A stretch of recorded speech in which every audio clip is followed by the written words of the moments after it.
नमस्कार दोस्तों, welcome to know about Indian culture in Hindi. Shrimad Bhagavad Gita part 2, summary of chapters 7 to 12. There are a total of 18 chapters in the Srimad Bhagavad Gita. The summary of chapters 7 to 12 is as follows. Shrimad Bhagavad Gita में कुल 18 अध्याय हैं। अध्याय 7 से 12 का सार इस प्रकार है। Chapter 7, ज्ञान विज्ञान योग। Shri Krishna says that everything in the universe is created by him. He is present in everything. Sun, earth, planets, constellations, knowledge, science, senses, happiness, sorrow, sin, virtue, etc. are all made by him. Those people who understand this thing through knowledge, they become devoted to God, while those who doubt become attached to the material things of the world, and this remains the reason for their sorrows. They never get Vaikuntha or salvation, and have to take birth again and again, and have to suffer worldly sorrows. अध्याय 7, ज्ञान विज्ञान योग। श्री कृष्ण कहते हैं कि ब्रह्मांड की हर चीज उनकी ही बनाई हुई है। हर चीज में वो मौजूद हैं।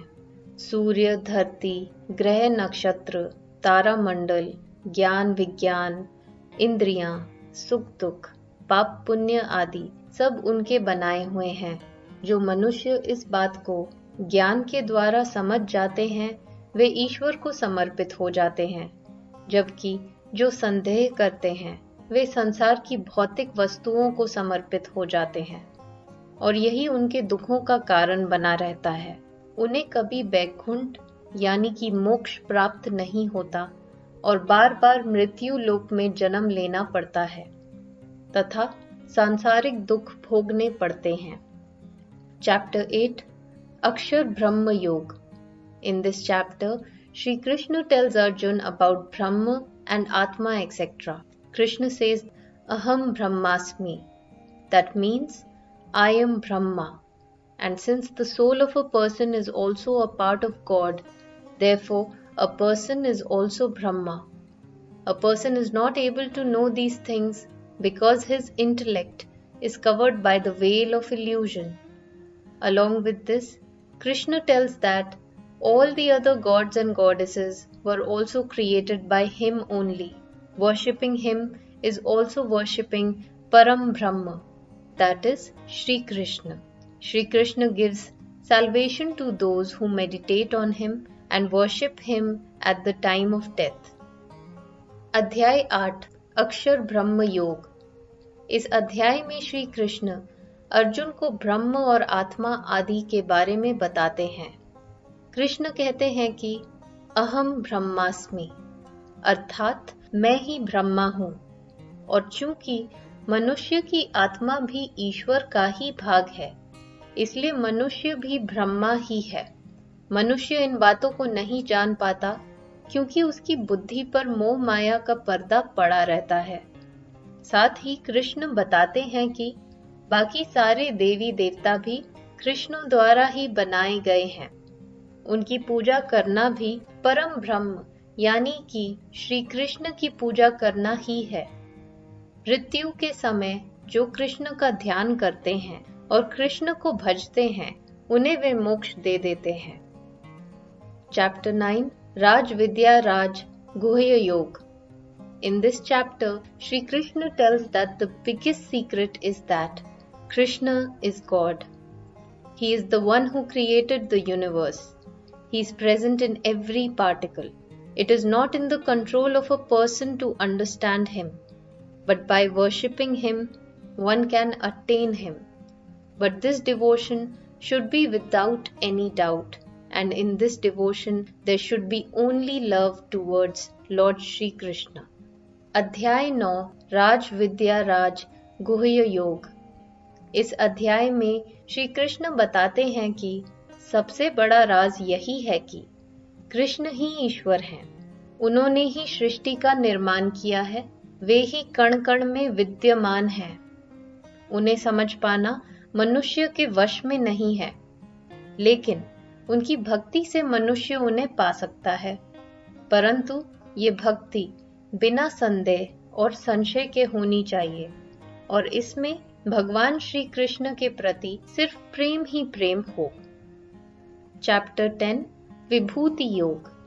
Whatever good and bad qualities are there in this world, like knowledge, beauty, power, fear, courage, violence, etc., all of them have been created by Sri Krishna. Those who have faith in Krishna acquire good qualities, and those who do not do so acquire bad qualities. God gives appropriate fruit or punishment to both of them according to their deeds. अध्याय 10 विभूति योग। इस संसार में जो भी अच्छे बुरे गुण हैं, जैसे ज्ञान, सुंदरता, शक्ति, डर, साहस, हिंसा आदि, उन सब का निर्माण श्री कृष्ण ने ही किया है। जो लोग कृष्ण पर विश्वास रखते हैं वे अच्छे गुणों को प्राप्त करते हैं, और जो ऐसा नहीं करते हैं वे बुरे गुणों को प्राप्त करते हैं। दोनों को ही ईश्वर उनके कर्मों के अनुसार उचित फल अथवा दंड देते हैं। चैप्टर 11 विश्व Roop Darshan Yoga. In this chapter Shri Krishna makes Arjun see his infinite cosmic form. Arjun sees that lord's infinite form contains all the universes. His form has no beginning or end and extends infinitely in all directions. Arjun sees the entire creation in Lord's form. His form has innumerable arms, heads and stomachs. Some heads are scary and some gentle. Fire, water, etc. are emerging from some mouths. From one side of his form, some beings are coming towards the earth after taking birth, and on the other side, some beings are rushing into the mouth of Lord's great form, like moths rushing towards the fire to perish. Birth and death are all through Sri Krishna only. Seeing all this, Arjun gets amazed and bows down at the feet of the Lord with reverence. अध्याय 11 विश्वरूप दर्शन योग। इस अध्याय में श्री कृष्ण अर्जुन को अपने विराट रूप का दर्शन करवाते हैं। अर्जुन देखता है कि उनके अनंत रूप में सभी ब्रह्मांड समाहित हैं। उनके रूप का कोई आदि या अंत नहीं है और वे सभी दिशाओं में असीम रूप से विस्तृत हैं। अर्जुन समस्त सृष्टि को उनके शरीर में देखता है। उनकी असंख्य भुजाएं, सिर और पेट हैं। कुछ सिर डरावने हैं और कुछ सौम्य हैं। कुछ मुखों से अग्नि, जल आदि निकल रहे हैं। उनके इस रूप के एक ओर से जीव जंतु जन्म लेकर पृथ्वी की तरफ आ रहे हैं और दूसरी ओर कुछ जीव इस विराट रूप के मुख में ऐसे समा रहे हैं जैसे पतंगे जलकर नष्ट होने के लिए अग्नि की तरफ जाते हैं। जन्म मरण सब श्री कृष्ण के द्वारा ही है। ये सब देखकर अर्जुन विस्मित हो जाता है और श्रद्धा से प्रभु के चरणों में प्रणाम करता है। चैप्टर 12 भक्ति योग। Shri Krishna says that the biggest yoga is devotional yoga. If someone cannot read scriptures like Ved Puran and cannot perform rituals like Yajna, Havan and penance etc., then he should take support of Bhakti Yoga. A person should do devotion of God by being completely engrossed in God's love. God's hymns should be sung, he should be meditated upon and praised. One should completely surrender oneself at the feet of Shri Krishna. Such devotees are very dear to him, and Shri Krishna himself becomes a devotee of such devotees. अध्याय 12 भक्ति योग। श्री कृष्ण कहते हैं कि सबसे बड़ा योग भक्ति योग ही है। यदि कोई बड़े बड़े वेद पुराण नहीं पढ़ सकता, यज्ञ हवन तप आदि नहीं कर सकता, तो उसे भक्ति योग का सहारा लेना चाहिए। मनुष्य को ईश्वर के प्रेम में लीन होकर उनकी भक्ति करनी चाहिए, उनके भजन गाने चाहिए, उनका मनन चिंतन और गुणगान करना चाहिए।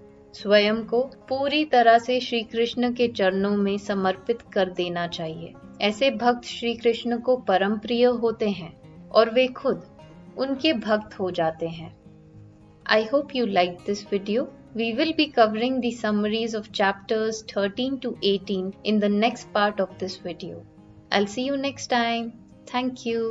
मुझे उम्मीद है कि आपको ये वीडियो पसंद आया होगा। हम इस वीडियो के अगले भाग में अध्याय 13 से अध्याय 18 का सार देखेंगे। फिर मिलेंगे। बहुत धन्यवाद।